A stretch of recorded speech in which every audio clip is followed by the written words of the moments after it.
ঊর্ধ্বগতির বাজারে কম মূল্যে ভোক্তাদের মাঝে গরুর মাংস সরবরাহের লক্ষ্যে এবার নাটোরে জনতার বাজারে বিক্রি হচ্ছে ৬৪০ টাকা কেজি দরে গরুর মাংস। প্রথম দিনেই মাংস কিনতে ভিড় জমান ভোক্তারা। আজ সকাল ৮টায় নাটোরের মাদ্রাসা মোড়ে বৈষম্য বিরোধী ছাত্রদের জনতার বাজারে ৩.৫ মণ ওজনের গরু জবাই করা হয়। এ সময় ৬৪০ টাকা কেজিতে মাংস কিনতে ভিড় জমান ভোক্তারা। পরে ২ ঘন্টার মধ্যে শেষ হয়ে যায় মাংস।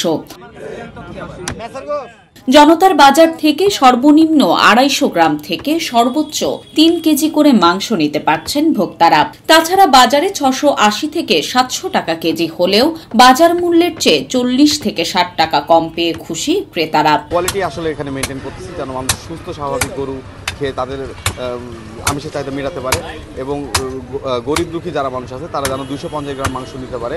আমরা সেই প্রাইস থেকে জনতা বাজার এই গরুর মাংসের উদ্যোগ নিয়েছি। প্রাথমিকভাবে সপ্তাহে মঙ্গলবার এবং শুক্রবার জনতার বাজারে গরুর মাংস বিক্রি করা হবে বলে জানা গেছে।